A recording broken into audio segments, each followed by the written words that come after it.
Всем привет! We continue working with the extended contexts for the cases, and we finally reached the prepositional case. So before, at the beginning of this marathon, we worked with this little chart where I have 3 basic contexts for each case, but right now we're looking at a lot more contexts for each case.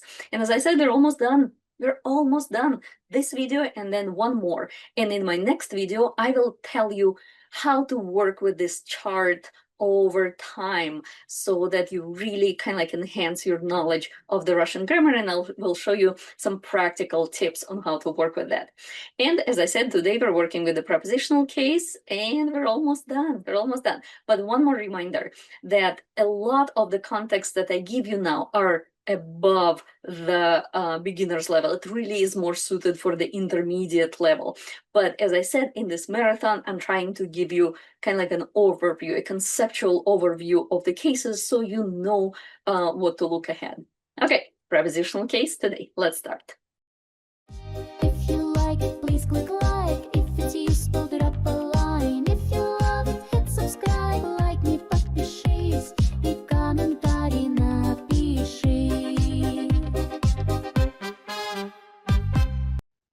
Okay, so here is my chart, and today we are working with предложный падеж. Предложный падеж, or in English, the prepositional case. Now, in Russian, we have the word предлог, and that means preposition. And the prepositional case is the only case that must have a preposition. Like, we have to have something before the noun in the prepositional case, or before the construction of like pronoun, adjective, and noun. Like, there has to be a preposition. That's why it's called a prepositional case. And again, we're gonna look at the context for when to use it. We're gonna look at examples in Russian, and we're gonna look at English translations, or I will just give you more information. And our very first context is something that's already familiar to you from working with our basic chart, and that's the fixed location with the prepositions v and na. And we know when we use the preposition v, just to remind you. So before I was calling it fixed location, and some rules we call it closed spaces, as in you can enter it and close the door behind you. So it's closed by very specific tangible limits or borders.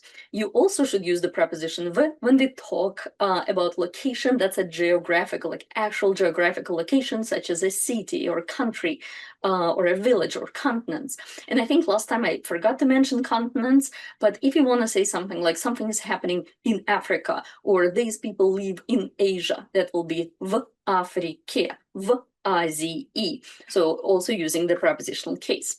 So here, a quick reminder about something that we already kind of like encountered in other videos, where v is changing to vo, where we add this additional sound for just vowel harmony.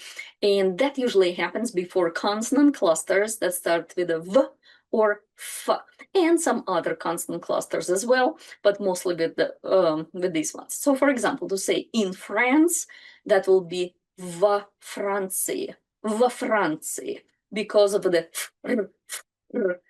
consonant cluster.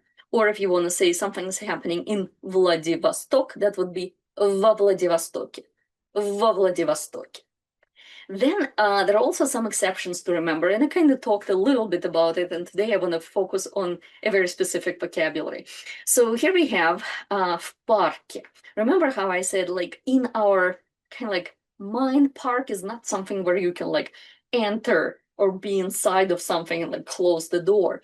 But in Russian, that kind of like closed space, fixed location is also stretching to something that can have very clear imaginary borders. And something like I was telling you, park or a forest or even downtown, usually we can imagine the or at least I guess Russians can imagine specific borders. That's why we use the preposition v.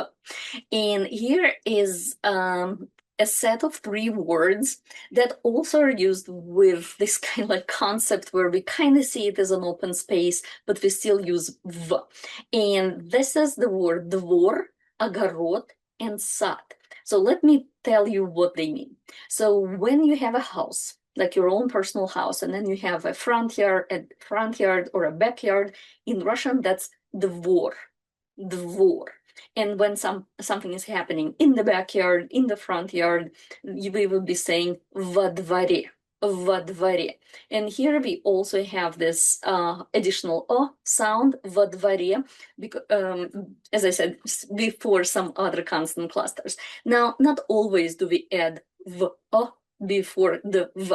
For example, when we want to say в двух шагах, in Russian, we're totally okay with that without this additional o sound. And в двух шагах means something is just like very close, very nearby, literally 2 steps away. В двух шагах. But во дворе, we add this. So во дворе, in the backyard, in the front yard. Then we have the word огород, and в огороде. And that's part of your yard where you have kind of like a vegetable patch. So where you grow something that you actually can eat, like cucumbers, tomatoes, zucchinis. Russians love growing zucchinis. So that would be огород. And then there is the word сад. Сад as the garden. And when you're in the garden, that's в саду. And we use the word в саду usually when we have something like visually pleasing, like the flowers or fruit trees or berry trees. So that would be в саду. And please note that the word сад is one of those words that gets this additional u, not additional u, but gets u when we talk about that word as a location. So when I say my grandma is in the garden, I would say моя бабушка в саду. But if I want to say my grandma talks a lot about her garden, I would say моя бабушка много говорит о своем саде, using the usual ye ending for the prepositional case for a masculine noun that ends in consonant. Okay, let's continue. I don't give that many examples here because we worked through many locations that take v in some other videos before. Okay, then our preposition na, just a reminder, is used for open spaces, for geographical locations such as islands, compass directions like in the north and the south, and for events, so something that's happening somewhere. And here again, I'm not going into actual examples because we worked with them before, but some exceptions to remember. So let's take a look at these words that we have here. Here I have на почте, at the post office, на вокзале, at the train station, на заводе, at the factory, на стадионе, at the stadium, на даче, at the summer house. So in Russian, the summer house that people have is called dacha, so на даче. And finally, in the kitchen, на кухне. So you probably heard that for most of these I used at, like at the post office, at the train station. And most of the time, not always, but most of the time, I would say you can make an educated guess that if in English you're saying at, in Russian you would be using на. For example, at the beach, на пляже. But at the same time, you cannot rely on it completely because in English you would say at the pool, while in Russian we would say в бассейне. So some things just need to be remembered. Similarly with in the kitchen, на кухне. Because in the past, a lot of the times kitchen was outside of the house, not inside. Ever like the little oven was outside and people were cooking outside. So I guess a lot of it also goes with the history. Okay, then in all of the previous contexts for other cases, or most of them, we looked at the verbs that will just like tell you that you have to use like, a specific case there.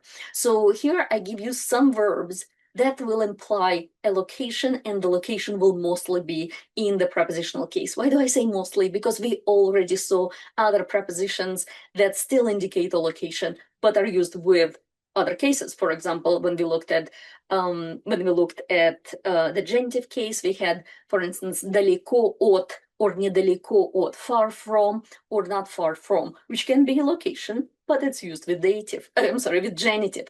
And then when we looked at instrumental case just in the last video, we had перед or между that require instrumental case, even though we're still talking about location.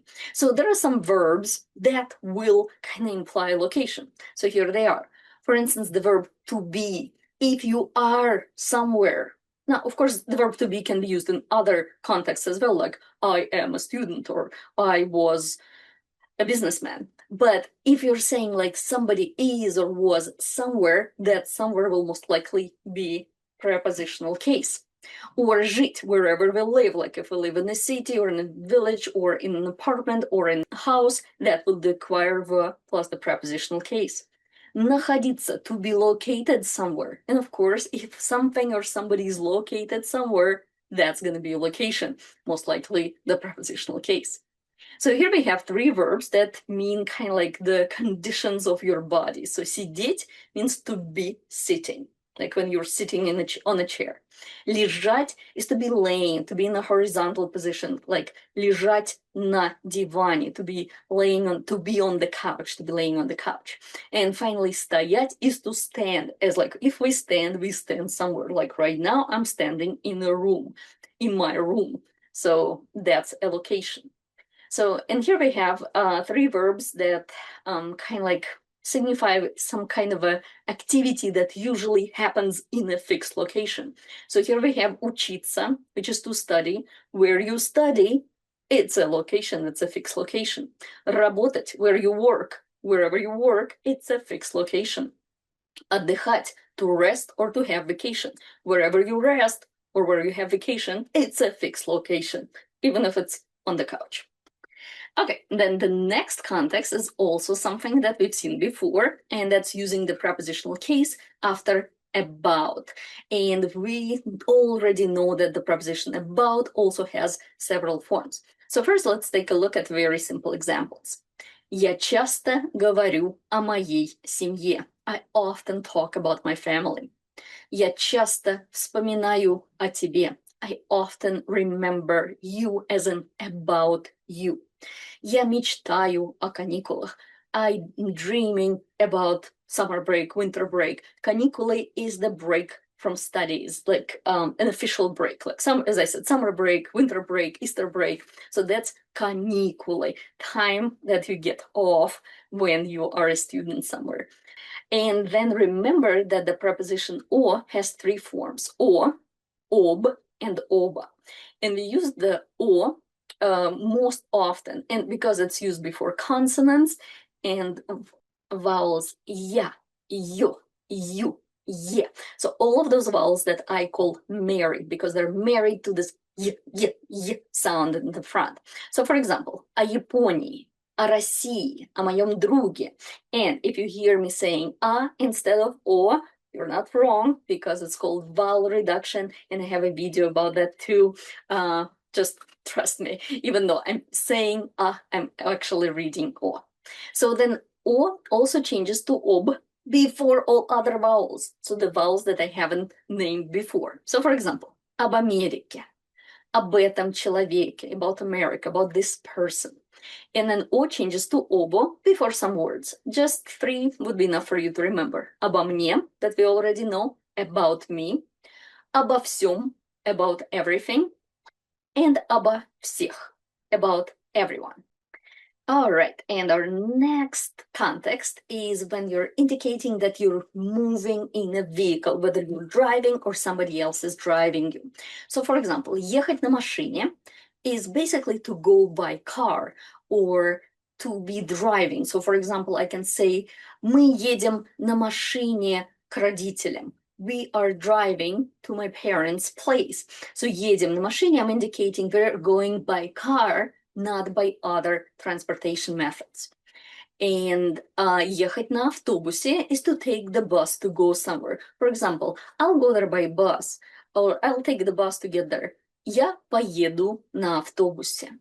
Ехать на поезде, to go by train. Ехать на велосипеде, to bike somewhere. Ехать на такси, to go by taxi. And taxi is a borrowed word that never changes, but everything else you can see is in the prepositional case. Then when you are moving by a vehicle that's on the water, we use the verb плыть and its variations. And if it's on a ship, that would be на корабле. On a boat, на лодке. On a yacht, на яхте. And then on a raft, is на плоту. And plot, just like we saw before with sad, is that masculine short word that gets this u if it's a location. So на плоту. Мы плывем на плоту по реке. We are rafting down the river. Literally, we are swimming on the raft on the river. That's literal translation.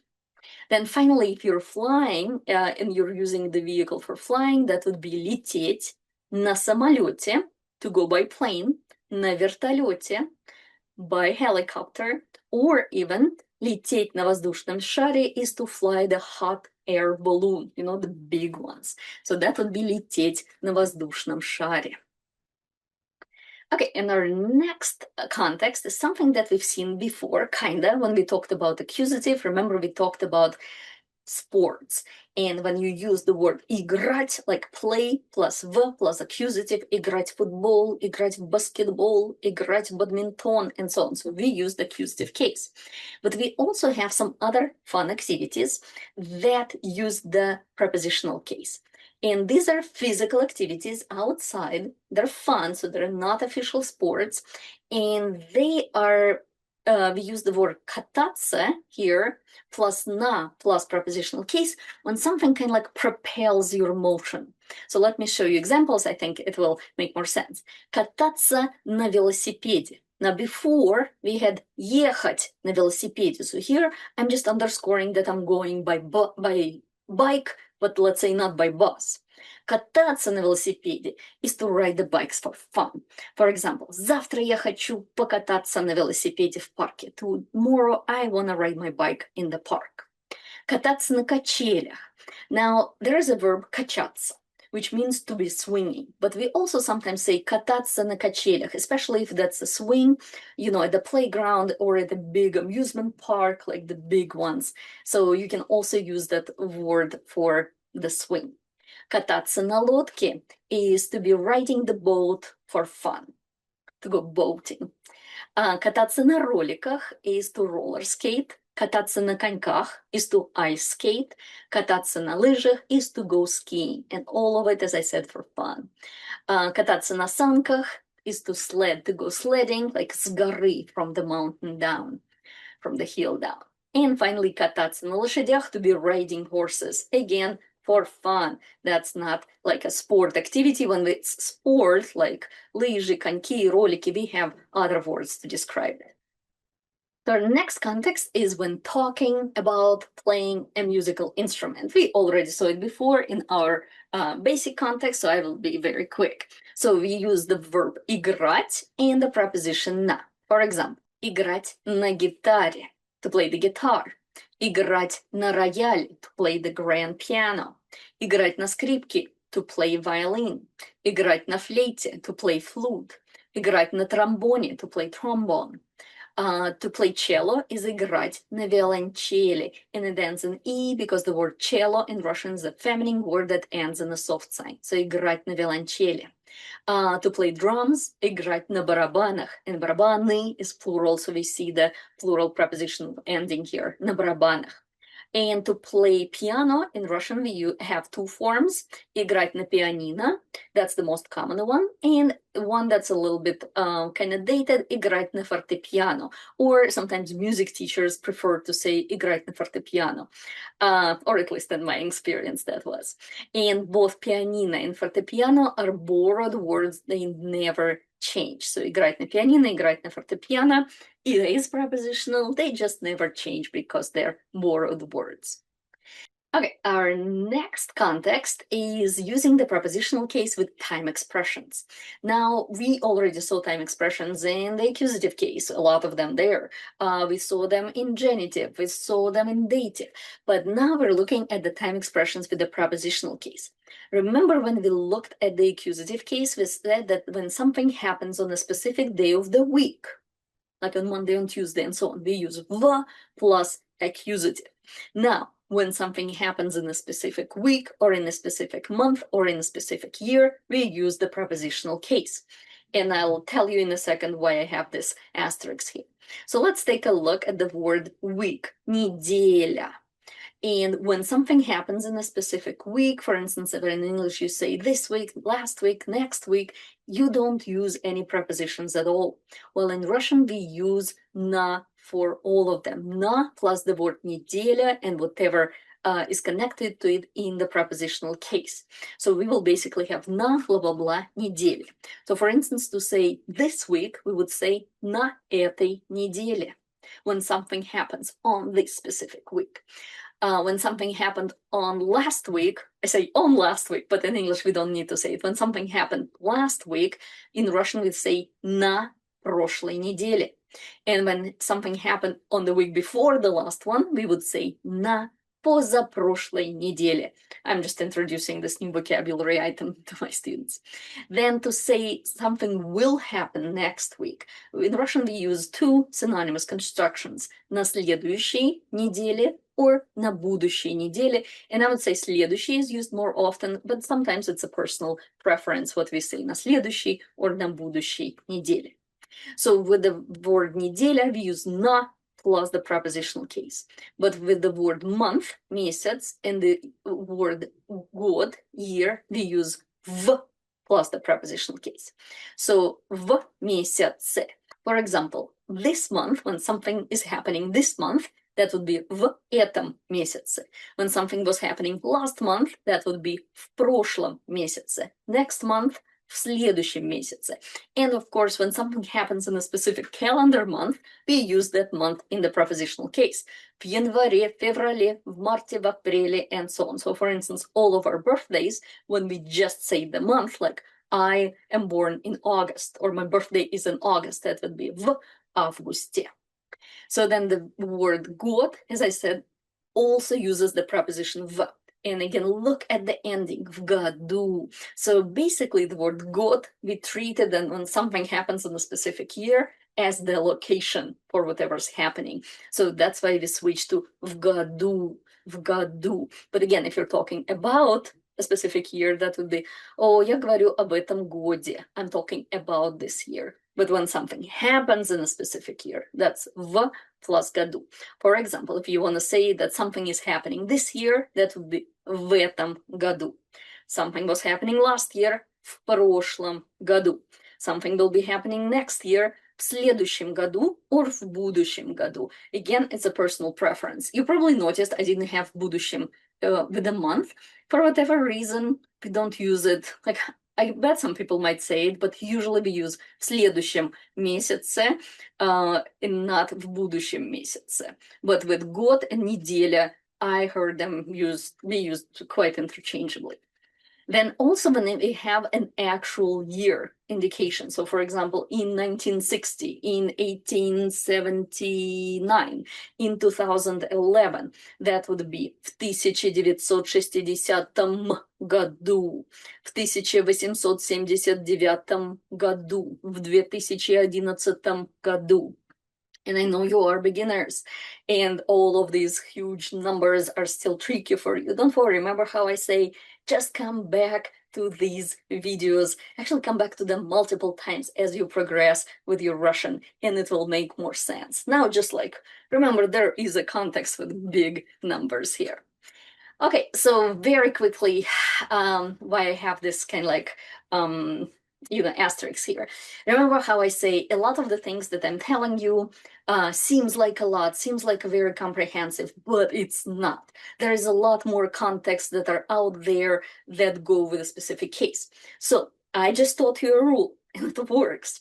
However, when we use some kind of ordering, for example, when we say last week, first week, second week, 10th week, and so on, we are using v plus accusative and genitive. So in the first week of the month, in the first or in the second month of the year, in the 10th year of the century, something like that. Here, we still can use the prepositional case, but it's more common to switch to the accusative. So, for example, в первую неделю этого месяца, in the first week of that month. So there you go. Getting a little bit tricky, I know, but we're almost done. Look, we only have two contexts left. Okay, so we also use the prepositional case when we talk about something happening in a specific period of people's lives. So here we have the words возраст, which means age, детство, which means childhood, юность, which is a poetic term for youth, that's in your like late teen period. Молодость, it's a more common term for youth. Plus, and finally, старость. Старость is the old age. So whenever we indicate that something in your life or in somebody else's life was happening in that specific period of life, we would be using v plus that period of life in the prepositional case. So, for example, в этом возрасте дети любят играть. At this age, kids love playing. В детстве я не любила есть овощи. So, literally we're saying, in the childhood, I didn't like eating vegetables. Now, in English, you usually say, when I was a kid. When I was a kid, or when I was a child, or when I was young. But in Russian, we also can say that, когда я была ребенком. But we have this very nice construction that we love using, like в детстве. В детстве. So whenever in English you say, when I was a kid, in Russian it's just like, in the childhood. В детстве. В детстве я не любила есть овощи. When I was a kid, I didn't like eating vegetables. В юности он писал стихи. When he was very young, he was writing poems or poetry. And remember, the word юность is a little bit of a poetic term. That's why I added poems here to kind of like commit it to your memory. And then в молодости, when he was young, in his young years, он часто бывал здесь. В молодости он часто бывал здесь. When he was young, he often was here, like frequented that place. В старости люди мало спят. When people are old, or like in old age, people don't sleep much. В старости люди мало спят. So with specific periods of life, so in a specific age, в возрасте, в детстве, в юности, в молодости, в старости, we using в and that period of life in the prepositional case. Oh my God, I'm boring myself already, so please wake up. And one final thing. Oh, before I go there, в возрасте, like by itself, means at a specific age, or also kind of like в возрасте, when you're already kind of getting oldish, you know. So, ой, он уже в возрасте, like he is already not so young anymore. Okay, and our final context for the prepositional case here on this chart, but not, you know, in the ocean of the Russian language, is whenever you have an expression like at the beginning of something, at the end of something, in the middle of something, the words beginning and the middle will be in the prepositional case, because we're basically treating the beginning and the end and middle as the location for something. And of whatever will trigger genitive. So let me show you what I mean here. So the word beginning means начало. So if you want to say at the beginning, that would be в начале. For example, в начале недели, at the beginning of the week. The word beginning follows в and is in the prepositional case, and of the week is недели. В начале фильма. At the beginning of the movie. В начале урока, at the beginning of class or lesson. So the word недели, фильма, урока are genitive because it's of them. But at the beginning, the word beginning is the preposition. So середина means middle, and in the middle or at the middle is в середине. For example, в середине года, in the middle of the year. В середине игры, in the middle of the game. В середине оперы, in the middle of an opera. And finally, the word конец, which is the end, and at the end or in the end is в конце. В конце месяца, at the end of the month. В конце экзамена, at the end of the exam. В конце учебы, at the end of your studies. For example, your studies at the university. So, and the word конец that we have here is the end, and that's the end of this tutorial, and the end of the extended cases, kind of like subset of tutorials. And so here you have a quick note for me reminding you about, this chart. And in the next video, I will show you how to work with it. And your homework before the next one is again to come up with sentences in prepositional case, whether you put them still in English or in Russian. And remember, the words that you think should be in the prepositional case should be in caps. So add these sentences to the comments and I'll give you my feedback. And the second task, since there's not really much to work with before the next video, your task is to kind of like wrap your mind around how you will be working with this chart. Now, by the time you come up with the comments, my video will be already on YouTube, whether it's going to be released or not. But I'm very interested to hear your ideas about how you will be using this very difficult chart over time. And as I said in the next video, I will give you some tips and tricks and good advice on how to work with it. Keep learning Russian. Пока-пока.